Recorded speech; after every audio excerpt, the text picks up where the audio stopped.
Và cái nó bị trục trặc rồi.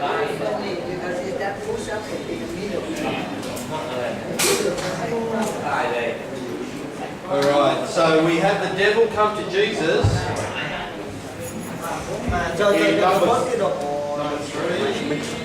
Bây giờ chúng ta thấy điều thứ ba ở đây là bối cảnh lịch sử xã hội diễn ra mặt bằng.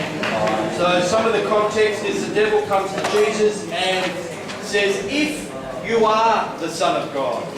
Và chúng ta thấy ở đây phía sau còn nói chuyện. Then turn the stones into bread.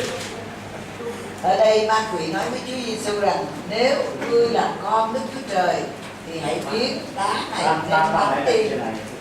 Notice he said, if you are the Son of God, he knows he's the Son of God. Và chúng ta lưu ý thấy ma quỷ nói rằng nếu ngươi là, mà Chúa Giêsu là con của Đức Chúa Trời rồi. He knows who he is. See how cheeky he is? Và ma quỷ nó biết rõ nó là ai, nó cũng là cái đứa như thế nào. Chúa Giêsu này biết rõ Ngài là ai. Notice he comes when Jesus is hungry. Nhưng mà chúng ta lưu ý thấy ma quỷ nó đến khi Chúa Giêsu Ngài đang đói. And he says, make food and eat it. Và nó bảo với Chúa rằng ngươi hãy hóa cái đá này nên bánh để ăn đi.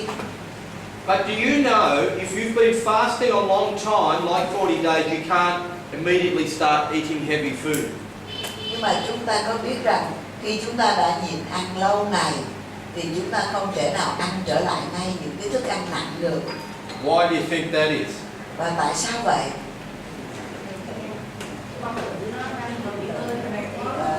The stomach is resting for long. Yeah, and it's gone small. Yeah.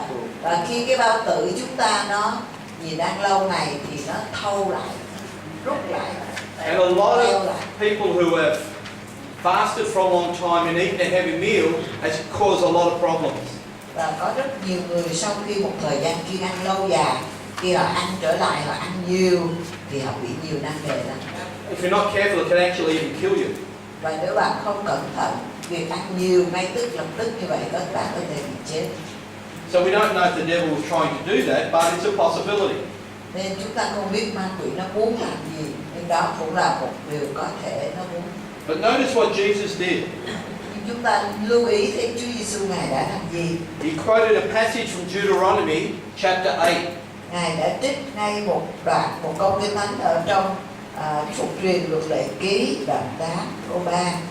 Chapter 8 verse 3. Phục truyền đoạn 8 câu 3.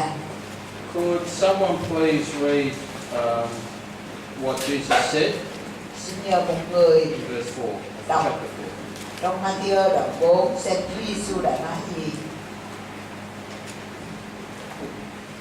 Ma-thi-ơ đoạn 4 câu 4, xin một người đọc được. Đức Chúa Giêsu đã có lời rằng người ta sống chẳng phải chỉ nhờ bánh mà thôi, song nhờ mọi lời nó ra từ miệng Đức Chúa Trời. Yeah. Và trong tiếng Mông.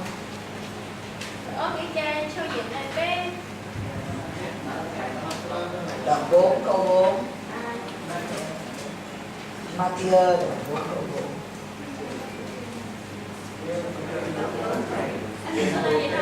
Vì sự tế thì có cho lưu sau chế hay thì chỉ làm mốt thế chạy tao này cho xí thì xí lo chỉ tế lụt xô lo tiếp chạy tao. Very good. Yeah. So this section in Deuteronomy, if you look at the context, it was when God was feeding Israel in the desert with manna. Và nếu chúng ta đọc trong Cựu Ước thì câu kinh thánh này được ghi lại khi Đức Chúa Trời Ngài đang nuôi dân Israel ăn bằng bánh manna. But he says, although food is important, there's a more important food. Và Chúa nói rằng mặc dầu thức ăn là quan trọng, nhưng mà có một điều khác còn quan trọng hơn thức ăn. We all need food to live, but food to the spirit, we need to live also. Tất cả chúng ta đều cần thức ăn cho thân thể, nhưng mà chúng ta cũng cần có thức ăn cho tâm linh chúng ta nữa. The very words of God. Đó là chính là lời Chúa. Notice what the devil did then. He took Jesus to the holy city up on top of the temple. Và rồi bây giờ ma quỷ nó làm gì? Nó đem Ngài vào nơi thành thánh đặt Ngài trên nóc đền thờ. Then in verse 6 of Matthew, Và rồi trong câu 6 của trong Matthew này, he quoted Psalm 91 verse 11 and 12. nó lại trích ra trong Thi Thiên đoạn 91 câu 11 câu 12. The devil knows the Bible also. Ma quỷ nó cũng biết rõ Kinh Thánh. He knows it better than we do. Ma quỷ nó biết Kinh Thánh rõ hơn chúng ta nhiều. But he knows how to take the Bible and twist it for his own end, for his own means. Nhưng mà nó cũng biết làm thế nào rút một câu Kinh Thánh ra để bóp méo, để làm theo mục đích của nó. Notice that the devil quoted the Bible at Jesus. Và chúng ta thấy rằng ma quỷ nó trích dẫn Kinh Thánh để nó tấn công Chúa Giêsu, But put his own interpretation on it. nhưng mà nó đặt cái sự diễn giải Kinh Thánh, giải nghĩa Kinh Thánh theo cái ý riêng của nó. But then Jesus also quoted the Bible back at the devil again from Deuteronomy. Nhưng mà Chúa Giêsu này cũng trích dẫn Kinh Thánh ngược lại với ma quỷ, cũng từ phục truyền luật lệ ký. In Matthew chapter 4 verse 7, Trong Matthew đoạn 4 câu 7, it was from Deuteronomy chapter 6 verse 16. từ phục truyền luật lệ ký đoạn 6 câu 16. Could someone please read that? Xin nhờ một người đọc dùm. From Matthew chapter 4 verse 7. Từ Matthew đoạn 4 câu 7. Nghe một người đọc dùm. Giêsu phán: không có lời chép ngươi, không có lời chép rằng ngươi được từ Chúa là Đức Chúa Trời ngươi. Yeah. It's interesting that this passage in Deuteronomy talks about how Israel complained when the water was bitter and tempted God. Và chúng ta thấy ở đây dân Israel trong khi ở trong đồng vắng, họ đã phàn nàn về cái nước này đắng và họ muốn thử Chúa. And it says, it's interesting here because the Spirit is testing, using the Spirit, taking by the Spirit, using Satan to test Jesus, but now the Satan is testing Jesus through this passage. Và chúng ta thấy dân Israel họ cũng đã thử Chúa, và bây giờ ma quỷ nó cũng dùng cái lời này để nó thử Chúa Giêsu. And Jesus said, don't tempt God. Và Chúa Giêsu này nói rằng cũng có lời chép rằng ngươi đừng thử Chúa. Then the devil took Jesus to a high mountain Rồi ma quỷ nó lại đem Ngài lên trên núi rất cao and said, see, everything that's mine. và nói rằng tất cả mọi cái nước này là thuộc về ta hết. Really? Thật sự không? Who did it really belong to? Thật sự nó thuộc về ai? The Lord. Yeah. Thuộc về Chúa. Satan only had what he had because of deception. Và ma quỷ nó chỉ có được những gì mà nó có chỉ nhờ qua sự lừa dối mà thôi. Who was supposed to rule on earth? Ai là người phải cai trị trên đất này? Who did God say to go and rule? Đức Chúa Trời bảo ai phải đi ra và quản trị cả đất? Man, Adam and Eve. Adam và Eva, Chúa bảo hãy quản trị đất, làm đầy dẫy đất. They were supposed to go and rule the world and multiply and enjoy life. Họ phải đi ra quản trị đất, làm đầy cả đất và vui hưởng. But remember in chapter 3 of Genesis, the devil came and tricked them. Nhưng mà chúng ta nhớ trong đoạn 3, ma quỷ đã đến và lừa gạt họ And stole away their authority. và cướp đi mất uy quyền của họ.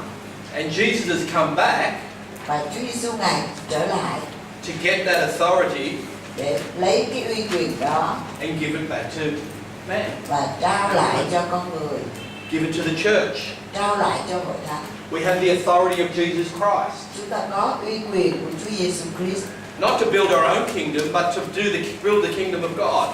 Có uy quyền đó không phải để xây dựng vương quốc riêng cho mình đâu, nhưng mà để xây dựng vương quốc của Đức Chúa Trời. So for the devil to come and say, see all this, worship me and I'll give it to you, is like slapping Jesus in the face. Cho nên khi mà ma quỷ nó nói rằng hãy quỳ gối trước mặt ta, hãy thấy các nước đó không, hãy thờ phượng ta, ta ban hết cho các ngươi, là giống như nó muốn tát vào mặt Chúa vậy. Notice what the devil asked Jesus to do. Chúng ta hãy lưu ý là ma quỷ nó đòi hỏi Chúa Giêsu làm gì? Fall down and Hãy sắp mình và làm gì? Phải sắp mình trước mặt ta mà thờ phượng, thờ lạy. fall down and worship me. Hãy sắp mình trước mặt ta và thờ lạy ta. Remember in Isaiah where Lucifer was thrown out of heaven? Chúng ta nhớ ở trong Esai khi mà Lucifer bị quăng ra khỏi thiên đàng And became Satan. và trở thành Satan. Remember he wanted to be like God. Vì nó là muốn được trở nên giống như Đức Chúa Trời. Who does all the worship belong to? Mọi sự thờ phượng là thuộc về ai? God. Về Đức Chúa Trời. But because of pride, Lucifer wanted worship also. Nhưng mà vì có lòng kiêu ngạo, Lucifer muốn mọi thiên sứ, mọi người cũng thờ phượng nó nữa. And he still wants worship. Và nó vẫn muốn được thờ phượng. Just look at all the different styles of worship around the world. Chúng ta hãy nhìn hết tất cả mọi cái sự thờ lạy, thờ phượng các nơi trên thế gian này. In false religions and cults. Trong những cái đạo lý, những tà giáo, những tà thuyết. But only God deserves worship. Nhưng mà chỉ một mình Đức Chúa Trời mới đáng nhận được mọi sự thờ phượng mà thôi. We aren't to worship ourselves or to worship our pastor or worship the church, only Jesus. Chúng ta không có được sanh ra để mà thờ phượng chính mình, hay là thờ tôn ngô ông mục sư, hay là cái hội hệ phái của mình, hội thánh của mình. Tất cả chúng ta chỉ thờ phượng một mình Chúa Giêsu mà thôi. Satan knows this, and yet he says to the one who should be worshipped, fall down and worship me. Và ma quỷ nó biết rất rõ điều đó. Dẫu vậy, nó đã nói với đấng mà chỉ duy Ngài đáng được thờ phượng rằng hãy sắp mình xuống mặt ta và thờ lại ta. And in Matthew chapter 4 verse 10, và trong Matthew đoạn 4 câu 10, Jesus quotes Deuteronomy again. Thì Chúa Giêsu Ngài lại trích dẫn phục truyền một lần nữa. From chapter 6 verse 13. Từ đoạn 6 câu 13. Could someone please read Matthew 4:10 please? Xin nhờ một người đọc Matthew đoạn 4 câu 10. Chúa Giêsu bèn nói cùng nó rằng: hỡi quỷ Satan, ngươi hãy lui ra, vì có lời chép rằng ngươi phải thờ phượng Chúa là Đức Chúa Trời ngươi và chỉ một việc cùng tiền Ngài mà thôi. Và trong Tiếng Mông, Giêsu hãy trao đán xin nhau hai tia, đán xin nhau có chia lên theo mù, có chỉ do lô hai tia, đây có chủ về hỏi tu chữ ôi yo, nên tu quan chữ thi hành theo của người theo họ lịch sơ. Now notice in verse 11 it says the devil left him. và chúng ta lưu ý thấy trong câu 11 ở đây, ma quỷ nó bèn bỏ đi. Interestingly, the same story in Luke chapter 4. Và rất là thú vị là cũng trong câu chuyện trong Luca đoạn 4. In verse 13. Luca đoạn 4 trong câu 13. Says that the devil left him until an time of opportunity. Và thì nói rằng ma quỷ dùng hết cách cám dỗ Ngài rồi thì bèn tạm lìa Ngài. Nó chỉ tạm lìa thôi. When did he come back with the greatest temptation again into Jesus' life? Và khi nào là nó đã trở lại để cám dỗ Chúa Giêsu trong lần lớn nhất trong cuộc đời của Ngài đây, một lần lớn lao nữa. Ở đâu? In the Gethsemane. In the Gethsemane, again at his weak time. Và nó đã đến cám dỗ Ngài một lần nữa ở trong vườn Gethsemane, là lúc đó Ngài ở trong sự yếu ớt, trong sự buồn rầu. See how he works? Chúng ta có thấy cách ma quỷ nó hành động không? He's not strong enough to come against Jesus when Jesus is strong. He has to wait till he's weak. Nó không có thể đến với Ngài, chống trả Ngài trong lúc Ngài đang mạnh mẽ, nhưng mà nó đến với Ngài khi mà Chúa ở trong sự yếu ớt nhất. Learn from this. When you're in your weak time, you may be tired or sick or there's something happening. Beware of the enemy. Nên chúng ta hãy học tập được điều này. Khi mà bạn mệt nhọc nhất, khi mà bạn yếu hoặc bệnh nhất, thì lúc đó hãy cẩn thận đối với kẻ thù nghịch nó đến với chúng ta. Maybe he won't come at your strong time, but he'll come at your weak time. Nó không đến với bạn khi bạn đang mạnh mẽ, nhưng mà nó đến với bạn khi bạn đang bị yếu ớt. That's the importance of other believers around us. Và đó là cái việc quan trọng, chúng ta phải có những cơ đốc nhân khác ở xung quanh chúng ta. Who did Jesus have around him? Chúa Giêsu có ai ở xung quanh Ngài? In the desert, no one. Ở trong đồng vắng không có ai cả. In the garden, the disciples were asleep. Ở trong vườn Gethsemane thì các môn đồ Ngài ngủ hết rồi. But he had the Spirit of God. Nhưng Ngài có Thánh Linh của Đức Chúa Trời. And notice here at the end of Matthew chapter 4 in verse 11, the angels came and ministered to him. Và chúng ta lưu ý ở đây trong Matthew đoạn 4, câu cuối thì nói rằng các thiên sứ bèn đến gần mà hầu việc Ngài. But maybe we're not as strong as Jesus. We need a brother or a sister, or at least others in our life to help us. Và khi chúng ta không được mạnh mẽ như Chúa Giêsu thì chúng ta cần có những anh em chị em chúng ta ở trong Chúa để mà giúp đỡ chúng ta. I've had friends over the years that have rung me up. Và tôi có những người bạn mà qua suốt mọi năm tháng đã từng hay gọi điện thoại cho tôi And said, can you pray with me now? The devil is tempting me. The devil is trying to test me my weak time. So we've prayed. và lúc bây giờ nói là anh có thể cầu nguyện thay cho tôi không? Tôi thấy tôi bị ma quỷ đã thử phát cám dỗ tôi thấy mình rất bị yếu đuối và chúng tôi cầu nguyện cho nhau. A friend who's a Christian can only be a phone call away. Và một người bạn cơ đốc chúng ta thì có thể chỉ cách chúng ta có một cái cú điện thoại thôi. Or you can live close, go to their house, knock on the door and say, could you pray with me?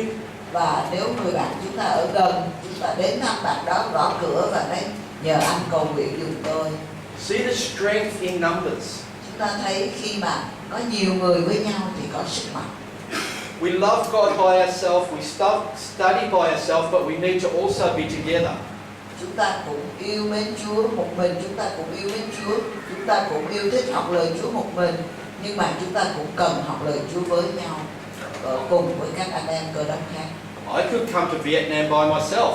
Tôi có thể tự một mình đến Việt Nam. But I came with Ray. Nhưng mà tôi đến với anh Ray, ông Ray. We pray together. Chúng tôi cùng cầu nguyện với We nhau. talk together. Chúng tôi cùng nói chuyện với We nhau. discuss together. Chúng tôi thảo luận với nhau. Last time I came with Pastor Jim and then with Pastor Ray. Lần trước tôi đến với mục sư Jim rồi với mục sư Ray. Whenever I go overseas, I always take someone with me. Khi tôi đi ra hải ngoại, tôi luôn luôn có thêm một người nào nữa cùng đi với tôi. And we can pray together, we can study together, we can talk together, encourage each other. Và chúng tôi có thể cùng học Kinh Thánh với nhau, cùng cầu nguyện với nhau, cùng nói chuyện với nhau. Am I strong? Yes, but I need to be wise also. Và tôi có mạnh mẽ không? Cũng mạnh mẽ, nhưng tôi cũng cần sự khôn ngoan nữa. If the devil tested Jesus, of course he's going to test me. Và nếu ma quỷ nó đã thử Chúa Giêsu thì chắc chắn nó sẽ thử tôi. So learn from this. Nên chúng ta hãy học tập từ điều này. Okay, so that's there and then. Nên đây là câu chuyện của lúc đó. What about lúc thời bấy giờ? here and now? Còn bây giờ, lúc bây giờ ở tại đây thì sao? It's the next page. What personal application for you can be found in this passage for you today? Có những sự áp dụng cho cá nhân nào mà bạn có thể áp dụng cho chính mình ngày hôm nay? What have you learned from what we've been looking at today? Bạn học được điều gì qua những cái phần chúng ta đã học chung với nhau ngày hôm nay? Is there one thing that jumped out at you and you went, wow? Và khi chúng ta học được điều gì chúng ta nói là wow. That's helped you in your walk with Jesus. Và mọi điều này giúp đỡ bạn trong hành trình bạn bước đi với Chúa Giêsu. That you want to go and help others with, maybe. Rồi bạn cũng đi ra và giúp đỡ những người khác nữa. It's just a reminder to me Và đây là một điều nhắc nhở cho chính tôi. to be aware of the devil because he's walking around. Chúng ta phải nhận biết ma quỷ vì nó luôn rình mò xung quanh chúng ta. And looking for my weak times. Và chờ đợi rình cái giờ mà tôi yếu ớt nhất. And in those weak times, I need to draw strength from the Spirit, but strength from brothers and sisters around me. Và trong những lúc yếu đuối như vậy, tôi cần nhận được sức lực từ nơi chính Ngài, nhưng cũng cần nhận được sức lực từ nơi các anh chị em khác xung quanh mình. An example of this, Và một cái ví dụ của phần này, we were having a holiday down at a friend's house. chúng tôi đang có một kỳ nghỉ và đến ở một nhà của người bạn chúng tôi. And we went out, the friend, the man and I went out to buy some food. Rồi cái người bạn chúng tôi và tôi đi ra để mua một ít thức ăn.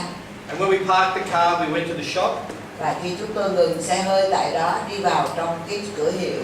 And next to the shop was where they sell beer. Và bên cạnh cửa hiệu đó thì họ bán bia rượu. And there were some men there who were drunk. Và có một vài người ở đó đang say rồi. And as we walked past, Và khi chúng tôi đi ngang qua, one man come out and he's going, come on, fight. người đi ra và nói là ta đánh bây giờ. And if there was one of us, maybe he would have had a fight. Và nếu chúng tôi đi có một mình, có thể nó cũng đã đánh rồi. But we both turned around and said, pardon? Yeah. Và chúng tôi quay trở lại và nói, xin lỗi ông. Anh nói gì? Because it was two. Vì có hai người trong chúng tôi. And then he turned around and went back inside. Rồi cái ông le miệng ra rồi chạy vào trong. Maybe if there was one, he wouldn't have gone inside. Và nếu chỉ một người đi thì ông này không chịu đi vào trong đâu. The devil is the same. Mà ma quỷ nó cũng như vậy. He will come right in your face. Nó sẽ đến ngay vào mặt bạn.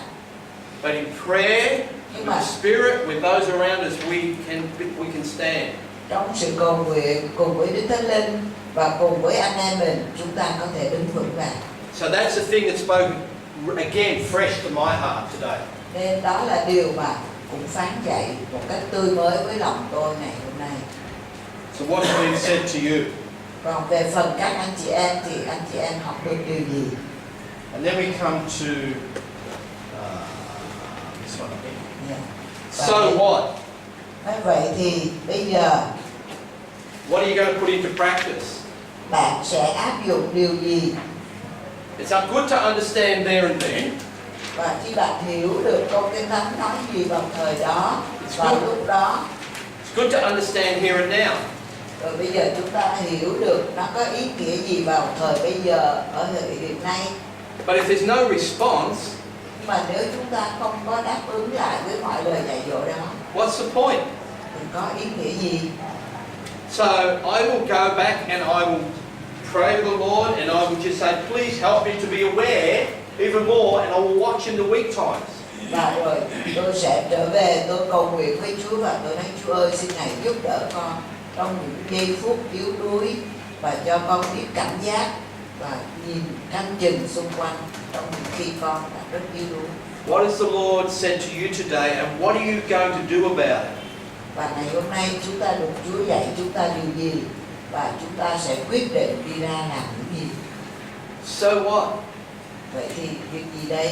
What are you going to do? What is your response? Bạn sẽ đáp ứng lại như thế nào với những lời này? It's important that we have a response out of our Bible study and reading otherwise. Và việc quan trọng là chúng ta luôn luôn có sự đáp ứng cá nhân của chúng ta khi chúng ta học lời Chúa. Và nếu không như vậy, It's just an academic exercise otherwise. thì chúng ta chỉ là vận dụng những gì thuộc về văn tự, thuộc về lý trí mà thôi. I think, having looked at this study, let's take a little minute, just stand and open our heart in response to what He said to you. Và chúng ta đã học qua những lời này rồi. Chúng ta dành ít phút, chúng ta cùng đứng lên, cùng yên lặng trước mặt Chúa, suy gẫm về những gì Chúa đã phán dạy với mỗi chúng ta. I want to do this just a little bit differently. Và tôi muốn làm một cách khác hơn. Xin mời tất cả đứng lên. As you stand, Và đang khi bạn đứng lên, I want you to join with someone tôi muốn bạn hãy cùng với một ai đó and pray. One pray for one, and then the other pray for the other. You pray for each other. Khi từng hai người một, người này cầu thay cho người kia cầu thay cho người đó. Chúng ta chia thành hai người. that what God has laid on your heart through the Spirit, you will have the strength to respond. Và những gì Chúa đặt trong tấm lòng, trong tâm linh của bạn, bạn sẽ đáp ứng lại với mọi sự dạy dỗ của Ngài. Now, I don't want anybody left out, so if everybody has someone and there's someone left out, then join another group, even if there is three. Nên mỗi người đều có hai người cùng cầu nguyện với nhau hết. Mỗi người đều có người cầu nguyện với mình hết. Không có một ai là không có cả. Has everybody got someone? Và tất cả mọi người đều có người để cầu nguyện hết chưa? Who's standing alone? Có ai đứng một mình không? Nobody? Không có ai đứng một mình. You're alone? thầy Can you join a group? Bạn nào đứng một mình thì kết hiệp cùng với những bạn khác. And pray and ask. Listen. Và cầu nguyện và xin Chúa rằng Look how Jesus dealt with the temptation with the Word of God. chúng ta hãy nhìn thấy Chúa đã xử lý đối với sự cám dỗ như thế nào. Ngài luôn luôn dùng lời Chúa. He stood in the Spirit of God. Ngài đứng ở trong thánh linh của Đức Chúa Trời. But we need each other also. Nhưng mà chúng ta cũng cần lẫn nhau nữa. So this is important. Please pray for each other. Nên đây là điều quan trọng. Xin hãy cầu nguyện cho nhau. And then we'll finish the day. Và rồi chúng ta sẽ kết thúc trong giờ này. Hallelujah. Chúa Giêsu có bắt đầu chuyện đó với cái sao cái dòng mắt của chúng ta biết được cái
done today, it's important to continue to put it in practice. Những gì bạn học ngày hôm nay, những gì bạn cầu nguyện ngày hôm nay, bạn thực hành, bạn hãy luôn luôn thực hành như vậy. This is not just for Bible school, this is for life. Và đây không phải là chỉ dành trong trường Kinh Thánh thôi, nhưng mà dành cho suốt cả cuộc đời. This is not just for once, this is for continuation. Không phải chỉ một lần, nhưng mà tiếp tục luôn luôn. So hopefully what you've learned today you can continue to put into practice. Go back and for tonight for your homework, read back through what we looked at today. Nên khi các bạn trở về, các bạn hãy xem lại những gì mình học ngày hôm nay. Remember, nobody can stand and remain standing strong all of the time. Chúng ta hãy nhớ rõ là không một ai có thể đứng vững và cứ vững vàng một mình luôn được. The only way we can stand is by the power of the Spirit of God. Nhưng chúng ta chỉ có thể đứng vững là nhờ quyền năng của Thánh Linh Đức Chúa Trời. And we also remember when Moses was, when Joshua was in battle, Moses was on the rock holding his hands up. Và chúng ta có nhớ khi Giô-suê đang đánh trận thì Môi-se ở trên, đó là trên đồi, đó là giơ tay lên cầu hay không? What happened when he held his hands up? Và điều gì xảy ra khi ông giơ tay lên? They were winning, but what happened when his hands went down? Và khi ông ngoại tay ông xuống thì như thế nào? Những người Amalek có phục họ. So what happened? Who helped Moses? Nên ai đã giúp Môi-se? Yeah, they helped him. They lift his hands. Và họ đã kê đá, họ giúp đỡ để nâng tay của ông lên. Sometimes we need those around us to help us lift our hands to have victory in our life, in our family, in our church, in our city. Nên nhiều lúc chúng ta cần có những anh em, chị em chúng ta giúp đỡ chúng ta, những người ở trong hội thánh, những người ở trong thành phố. Because we get so tired. Vì có những lúc chúng ta mệt quá. When you're old like me, 306, we get tired.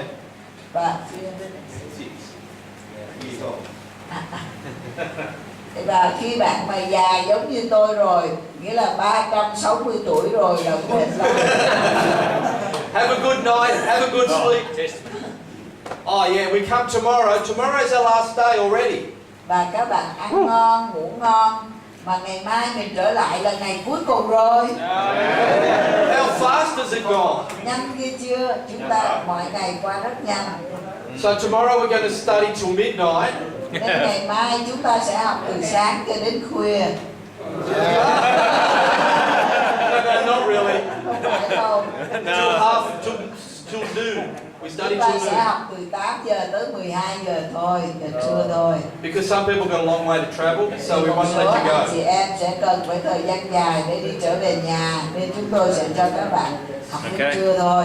So we'll finish before lunch, you can have lunch, and then those who need to go can travel. Nên chúng ta sẽ học đến trưa và chúng ta có thể được ngừng để chúng ta chuẩn bị đi về nhà. One last thing. Có một điều sau cùng nữa. We need someone, tomorrow is our last day, we need someone for a testimony.